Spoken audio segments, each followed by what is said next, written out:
I'm Dennis Formento, and welcome to Save Our Wetlands Echo News. This show will focus in on the environment, something that's important to all of us. So join us for Save Our Wetlands Echo News. Welcome back to Save Our Wetlands Echo News. Dennis Formento of the Oyster Shell Alliance. Dennis, I think you should explain to us the protests that Oyster Shell Alliance gave in the late 70s and the 80s here in New Orleans, and getting people out in the street to protest against the Waterford nuclear power plant, and the significance of that to LP&L and trying to get a license to get their permit to operate the Waterford nuclear power plant. Would you explain to us the Oyster Shell Alliance's role in getting people to actually protest and get out on the streets in those days? Well, we went door to door. We put on concerts. We spoke on TV, on radio. We gave talks and held meetings at universities and churches and so forth all over the city. And we kept in contact with other groups throughout Louisiana through the Oyster Shell Digest, which was the newsletter which I also edited for about a year and a half, and taking over from other people and then passing it on later on. I think we must have gotten a good 500 or so, 600 people out for that very first big demonstration that went down Canal Street. In New Orleans, just think of that. Here in New Orleans in the 70s, 400 to 500 people out on the street demonstrating against this Waterford nuclear power plant.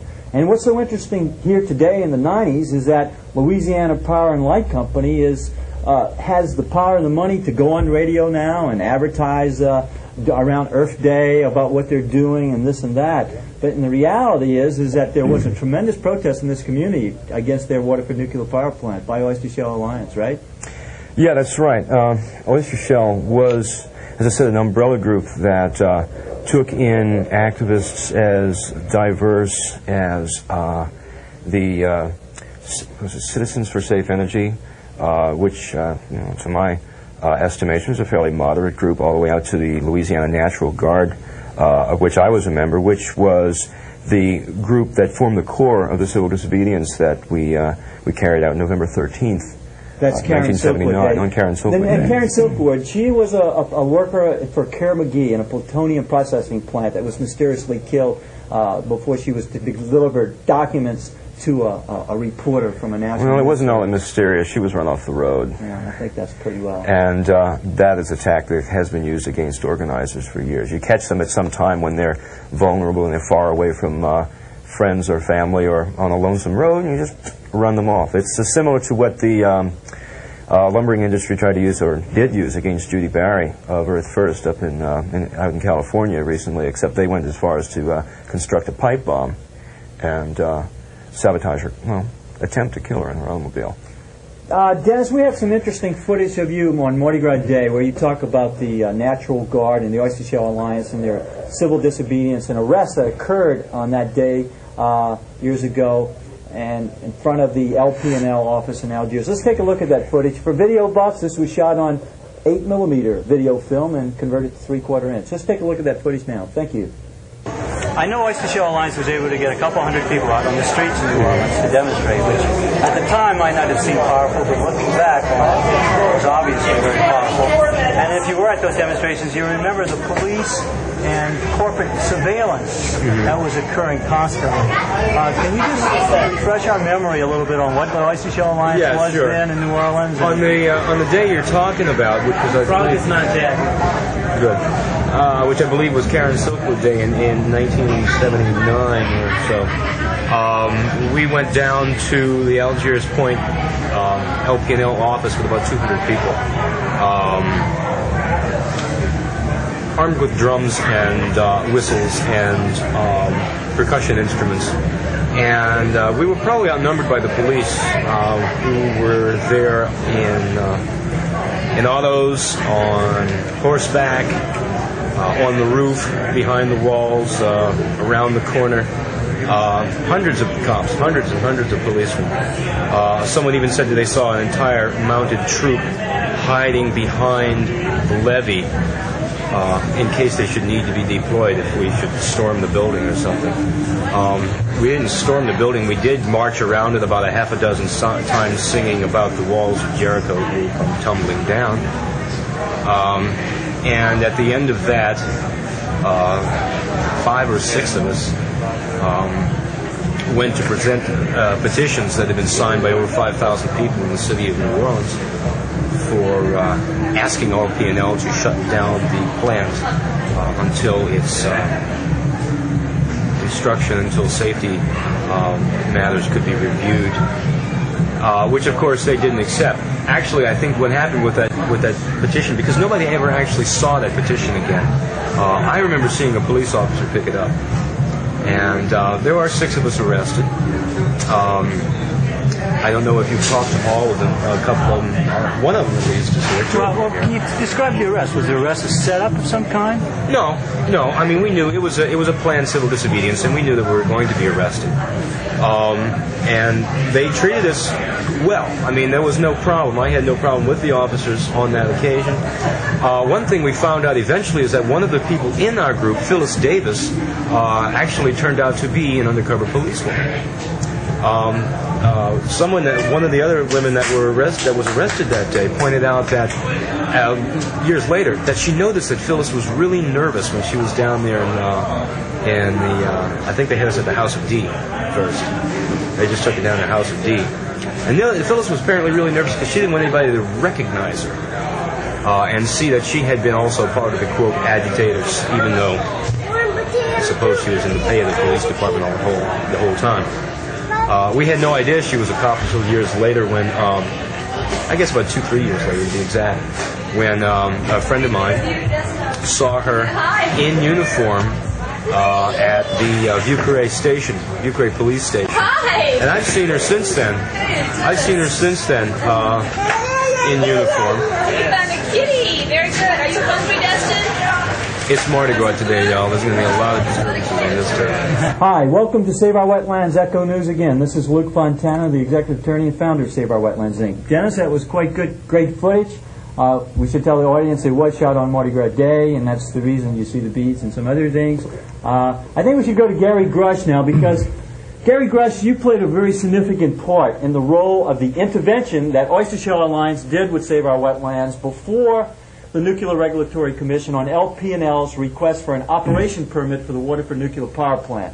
I think 2 issues were raised. One was synergism, which is the cumulative effect of the release of the radioactive waste by the Waterford Nuclear Power Plant in conjunction with all the other carcinogenic industrial pollutants in that area, like petrochemical plants, and what effect, the synergistic effect of that would be. The other issue was raised was evacuation. Can you tell us, the audience, the role that you played in that intervention? Yeah, the role that I played, Luke, was I kind of coordinated the intervention. I got the attorneys to work with us. I got the experts, the medical experts, the evacuation experts to work with us. And ultimately, we had another issue, and that is the quality assurance of people who built Waterford 3. This was about the 1984-1985 time frame. Quality assurance and the cracks in the foundation of Waterford 3. All that played a part in my opposition to the Waterford 3 in particular, and nuclear power in general, because it's clear that they didn't know the medical consequences. They couldn't really evacuate the people around the area, and the thing wasn't built right in any event. So. Thank God we haven't had an accident up to this point, but it really shows the ignorance of this technology, because they put us at all this risk, and for what? For a power that we didn't really need and we can't afford. What they're telling us now is, hey, we have to go slow in putting in an energy efficiency plan in the state of Louisiana, which we, the Alliance for Affordable Energy, is pushing at the state level and in the city of New Orleans. And the reason that they're saying that we have to go slow in putting in energy efficiency is because we have all this excess power. Now, they were telling us that they needed to put Waterford 3 on or the lights would go out, and now they're telling us all this power is excess. So they're playing both sides against the public interest, and people have to understand that so that we can really make some movement forward on energy efficiency and environmental protection in this area, because the large corporations like LP&L will push at one point for something that's dangerous, and then 5 years later they'll say, well, now it's excess, and therefore you can't do anything positive now. So people have to be aware of it and react to it. I think you should tell the audience, too, about the Nuclear Regulatory Commission's role. Like, they're supposed to be the regulators, but we've been found out that they actually are the propagators of nuclear energy. The Nuclear Regulatory Commission has been described as the cheerleader of nuclear power. They were put in place by Congress. Initially, they were put in place with a dual role of regulating nuclear power and at the same time promoting it. It was clear that you can't do both at the same time. In the early 1970s, they bifurcated those groups. One went to the DOE and one went to the Nuclear Regulatory Commission, whose role was supposed to be to simply regulate the safety of these nuclear power plants, but they brought on the same people who have been promoting it for years and years. They put them on as judges in the Nuclear Regulatory Commission hearings, and ultimately we were not able to get justice. It was clear that they didn't know what the medical effects were going to be. It was clear that they couldn't do the evacuation around the plant, and it was clear that the plant wasn't built correctly. Nonetheless, they granted it a license, and Waterford 3 was not a unique situation. There were licenses granted all over the country to power plants that were even more poorly constructed than Waterford 3, if that's possible to understand, or to evacuation plans. They in fact granted evacuation plans to the Seabrook nuclear power plant in an area in which the state of Massachusetts refused to even participate. Yet the NRC went ahead and granted this license. So the NRC saying nuclear power is safe simply has no credibility. Nuclear power is safe, nuclear power is cheap, nuclear power is necessary. All lies. That's what they built the plant on. Gary, we got some historical footage. We have the second nuclear jazz funeral that was held in Jackson Square in the 80s. Why don't we take a look at that? It's quite interesting. And we'll be right back after this nuclear jazz funeral. Greetings. My name is Luke Fontana. I'm going to take you to a city that I think you're really going to enjoy. In fact, maybe you can hear the music and the steamboat in the background. A land of dreamy dreams. The city that care forgot, New Orleans. Welcome. It's Jazz Festival time in New Orleans right now, and we're going to take you to something very special and quite different. A jazz funeral in the French Quarter. And here we go. Hang on.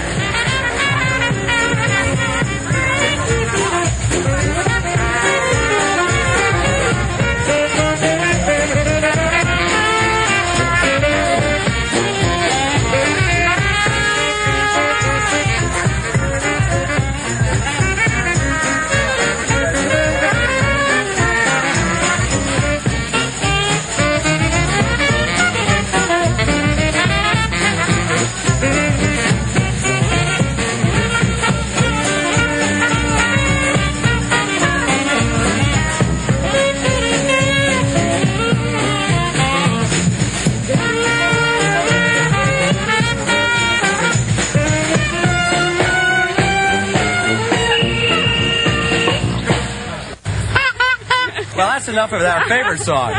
But we like it here. It's a lot of fun. You get into the act the longer you're here. And you start to get as crazy as the people that probably live here, at least come here to loosen up on weekends. And we're accountants, and, you know, we don't get to loosen up at home very often at all. I love New Orleans. There's no place like New Orleans. You feel the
My name is Gary Groesch. I'm with the Alliance for Affordable Energy.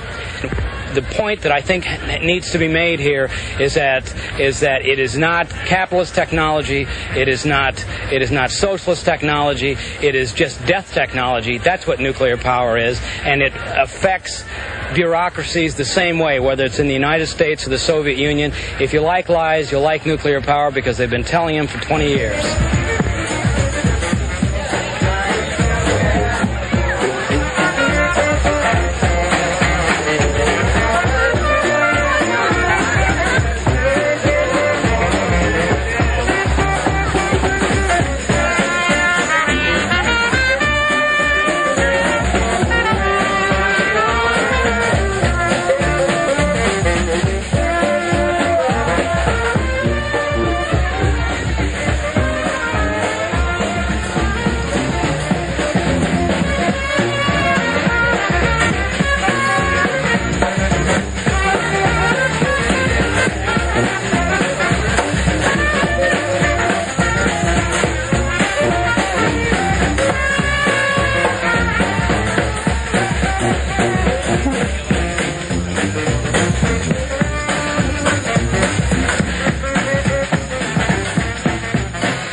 Welcome back to Save Our Wetland Echo News. A nuclear jazz funeral, only in New Orleans, right? Well, that's what makes Save Our Wetland Echo News a very historical documentary type film. Gary, I think we should tell the audience that the nuclear jazz funeral was held after the Chernobyl accident. Yeah, and I think that what that shows, Luke, is that nuclear power, despite what was pushed prior to the Chernobyl accident, and what they were saying was that, well, 3 Mile Island was bad, but not many people died. There was only a few cancer cases. But the Chernobyl accident in the Soviet Union showed that these power plants can literally blow a cork out of the top. and that they can radiate an entire area of the country. In fact, this is what we are afraid of, what will happen in Louisiana with Waterford 3. And in fact, you brought it up in the hearings in front of the judges, and they were poo-pooing the whole thing. Well, these can't blow up, and these can't do this and that. It simply is not true. They can release large amounts of radioactivity. They can infect the entire environment with radiation. And frankly, given the safety record of the nuclear industry and nationally and worldwide, I don't think that we can have much confidence. Gary, when Save Our Wetlands and Oyster Shell Alliance did the intervention before the Nuclear Regulatory Commission on the operation permit for LP&L, eventually, of course, the Nuclear Regulatory Commission denied the intervention, said evacuation can happen, which we all know is a lie. Synergism isn't scientifically proved or something. Save Our Wetlands withdrew out of the intervention. We just basically exhausted our financial resources. But you stayed on. You stayed on. You did something that a lot of people don't know about, not even I know about today, to even document further the lack of quality assurance, the lack of the construction defects. Explain what happened after the intervention. Well, what happened was that around the country there were people coming forward with stories about what was happening at these nuclear power plants. They're called whistleblowers. And a group out of Washington, D.C. called the Government Accountability Project had been very successful at finding whistleblowers in different parts of the country. And in fact, what was happening is people who worked at Waterford 3 called me up and said, look, we have all this information, we know what's happening, there has been no quality assurance or quality control at the Waterford 3 nuclear power plant. What can I do as an individual who worked there to try to stop this? Well, what we did is that we called the Government Accountability Project and we said, look, we've got these people, help us to put together a case so that we can bring this in front of the people and bring it in front of the Nuclear Regulatory Commission. We did it for both the quality assurance breakdowns and also the cracks in the foundation of Waterford 3. And the Nuclear Regulatory Commission did what they did with the cancer question and the evacuation question. They rubber stamped it. They said that it had no credibility and that it was not anything people had to worry about and that Waterford should go online. I think once again they showed their bias. Ralph Nader has described the Waterford nuclear power plant, has he not? He has described it? I understand that they pinpointed. Sorry. Ralph Nader has said that this Waterford nuclear power plant is the worst constructed nuclear power plant in the United States. I don't know. I mean, you're saying that. I really don't know that. This is the Waterford nuclear power plant was proven to have a lack of quality assurance programs, has construction defects. Oh yeah, absolutely. It was built on a theory of a floating foundation. They built Waterford 3. Anyone who's built a house in New Orleans knows that very often you have to build on what we call coffee ground soil, and that's what they built Waterford 3 on. And what that means is that if it gets wet, it holds up, but if it dries out, then it can fluctuate. And the base of Waterford 3, the concrete mat, kind of goes up and down with the rise and the fall of the sea levels or the river level every year, and it started to crack early on, unbeknownst to the engineers, and they had no theory on why it was happening, and yet the NRC, even when it was brought to their attention that all this was happening and that there was no theory for it, they came back and signed off on it. So, you know, it shows how they can kind of organically go around all the defects of nuclear power plants to continue to do what they wanted to do in the first place, which is to put the darn things online regardless of the safety of the population. We have some more footage of Gary Groesch at the Nuclear Jazz funeral in the 80s. Let's take a quick look at it. By the way, this was shot with Betacam, and that's why you'll see the quality assurance of this film to be a little bit better. Thank you very much. Be right back as soon as we see some more raw footage of Gary Groesch. We must get the people to walk over the bridges that we have built with our lives over the past 6 years. We must get those people to form themselves into a political arm. We must ferret out the political structure that is keeping the nuclear industry alive in this city. And we will find out who those people are and we will get them out. We'll get our own people in there. We need people who are protecting our interests. We do not need people protecting the interests of Middle-South Utilities, New Orleans Public Service. We need people who are protecting our interests. Gary Groesch cannot do everything. Tom Blowenberg cannot do everything. Dr. Myron Katz cannot do everything. We need to have a community of individuals, and we do have a community of individuals. We need a greater effort. The accident in Russia has shown that this kind of thing can happen anywhere. Don't let anybody tell you that it cannot happen at Waterford 3. Waterford 3 was built unsafely. We have proven that beyond any reasonable doubt. Grand Gulf was built unsafely. We have proven that beyond any reasonable doubt. The only question is politically whether or not we can muster the forces necessary to shut these power plants down. They are economically inviable, and they must become politically inviable. So help us, and we will form a political arm in this community and shut down these nuclear power plants. Thank you very much. Hello, my name is Denise Formento, reporting for Save Our Wetlands Echo News. This show will focus in on the environment, something that's important to all of us. So join us for Save Our Wetlands Echo News. You know, I was born and raised on this mighty Mississippi. And back when Huck Finn and I were young'uns and fond of floating on the river on that big old raft, we could drink this water. Can't do that these days.